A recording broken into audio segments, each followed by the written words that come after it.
Hi, I'm having to pre-record this video because my Wi-Fi is playing up, so I couldn't do the live like I promised you I would, so I'm sorry, but we'll do it this way instead. So I'm going to talk to you today about the 10 steps to setting goals and sticking to deadlines. A lot of you said that you had problems in just that, both regarding your dog training, but also in your everyday life.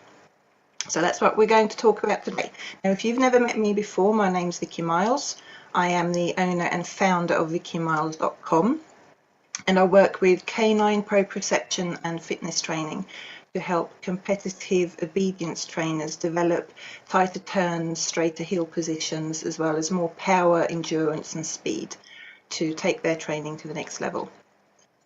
You're going to be able to leave comments when I put this film out within the group. Leave a comment anytime you want and I'll come back and answer them if you have any questions. So we're going to talk about the 10 steps to setting goals and sticking to deadlines. And the reason I know a little bit about this is at the moment I run my dog training business full time. I also study full time.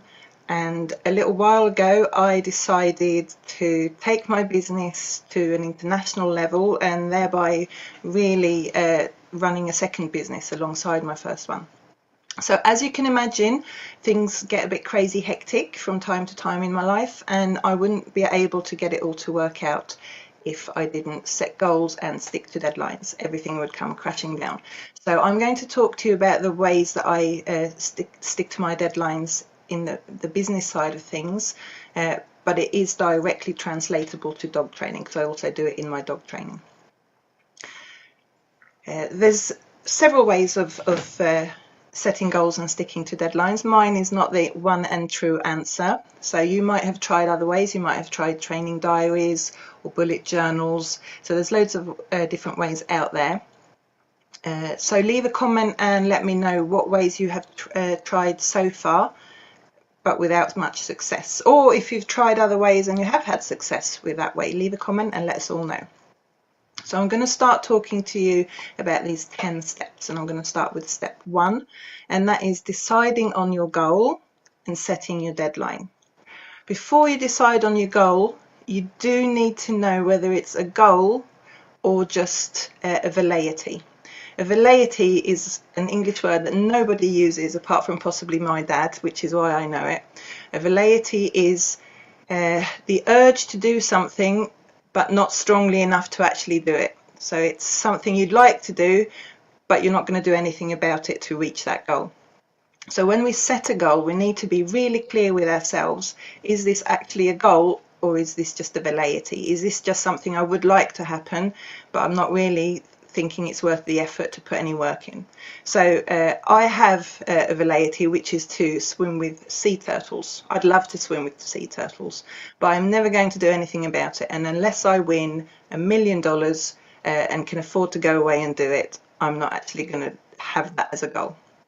So point number 1 in this 10-step thing is set your goal. And by that, I mean, be sure that it actually is a goal, and then set your deadline. So that's point number 1. Point number 2 is to anchor your goal in an emotion. Now this sounds a little bit abstract, and it was for me the first time I started thinking in this manner. But often we'll say things like, I'll use myself as an example in this running my business. I want to take my business internationally, and I could have said, I want to make X amount of money every month, and that would have been my goal. But I need to anchor that in an emotion. So for me, that emotion is I want to make X amount of money every month so that I can afford to visit my children and my grandchildren who don't live in the same country as me.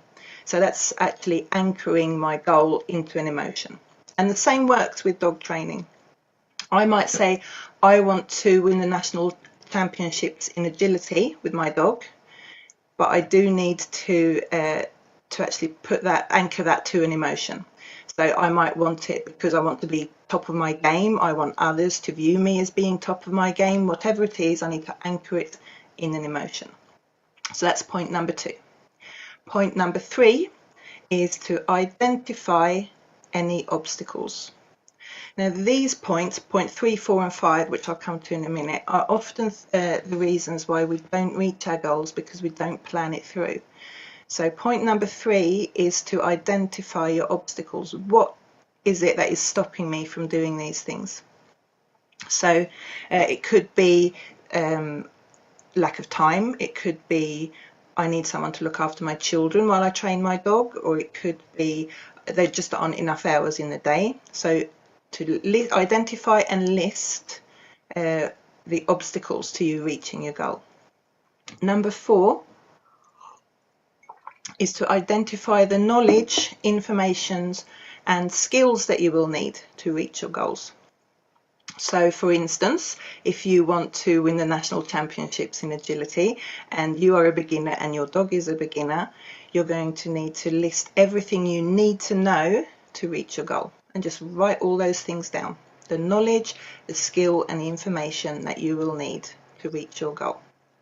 Number 5 is to identify people who will be key in helping you to reach those goals. Now that could be a dog trainer, or it could be friends that you train with, but it could also be asking your mum to look after your children while you train your dog, or asking your partner to look after your other 3 dogs while you train this specific dog. So there's going to be key people in your life that are going to be necessary to help you to reach your goal. So point number 5 is identifying those and writing them down. Point number 6 is to make a list. There's a lot of lists in this thing. I do like lists. Is to make a list of each thing you have to do to achieve your goal. Each actual thing. So when we think dog training, it could be teaching the dog to come into a heel, teaching the dog to make a tighter turn, teaching the dog to take a jump or take a tunnel or run over a balance beam. Each thing that you need to teach your dog to actually be able to reach your training goal. So that is point number 6. And point number 7 is to organize this list into a plan. So you take all those obstacles and you take all that knowledge and skills, and then you take all those things that your dog needs to do, and you combine them all to make a plan in sequence of all the different things that you need to do to reach your goal. Now, skipping these 3 steps, as I said, is often what makes us not actually reach our goal, because we forget about things like asking others for help. We're not always very good at that, but also we don't think every step of the way. And doing it this way, we actually get every single step of the way down onto a list. And then after that, you get to point number 8, and that is to break down what you need to do each month. So you've now got this huge long list of everything you need to do to get to the national championships in agility with your dog. And now you're going to lump these into what to do each month. So we've got our goal, and say my deadline is to be able to do this by the year 2019, which isn't leaving me a lot of time, but say I'm going to do this in a year's time. I then need to lump each action into months. So I need to, in August, I need to do this, to be able to do this in September, to be able to do this in October, etc., etc. And then when I've lumped everything into months, I'll start breaking it down into weeks. So in August, week 1 of August, this is what I need to do. Week 2 of August, this is what I need to do. Week 3 of August, etc., etc. So we have set our goal and set the deadline. So our goal would be, in this case, to win the national championships in agility, and the deadline is in 1 year's time. I then need to anchor this into an emotion, and then I need to start identifying the obstacles that might stand in my way. And to be honest, sometimes the biggest obstacle is ourselves, so don't forget that one. I also need to identify and list all the skills and the knowledge that I need to be able to reach my goal. And then I need to identify every person in my life who will become a key person in helping me reach that goal, whether it be a dog trainer or my best friend or whoever looks after my children so that I can train. And then we break this down into a long list of everything we need to know, chunk it into months, break it down into weeks, and then break that into days, those weeks into days. And then finally, point number 10 would be to select the most important task and begin with it, because every journey of 1,000 miles begins with just one step. So once you've got this huge list of everything you need to do in the right order, and by now that means that the most important thing is number 1, then you start with that and you do it. So that's 10 points. Let me know, leave a comment and let me know which of these 10 points you find the hardest. For me, it was actually the point number 2, anchor it in an emotion, because for me that was really abstract. And it took me a while to be able to get my head around how I could anchor my dog training in an emotion. And for some people it might be, if you have a dog that's under rehabilitation, it might be to get your dog fit enough to be able to compete, or you might never want to compete, you just want your dog to become fit and healthy and live a long life. So for me it was number 2, anchoring it in an emotion. But leave a comment and let me know which of these 10 points will be the hardest one for you to do. If you have any other questions about this, leave a question in the comments and I will come back and answer it during the evening. And if you're watching this at any other time, I'll keep coming back to answer these questions. Now we're going to do in the group from tomorrow, I was thinking of doing a 5-day challenge to actually break down all these points on the list and start practicing doing them. So I'm going to guide you day by day through the different points in this list. So we're going to do a 5-day challenge starting tomorrow on how to set goals and stick to deadlines. So if that's something you want to take part in, keep your eye out within the group and I will let you know how we get started tomorrow.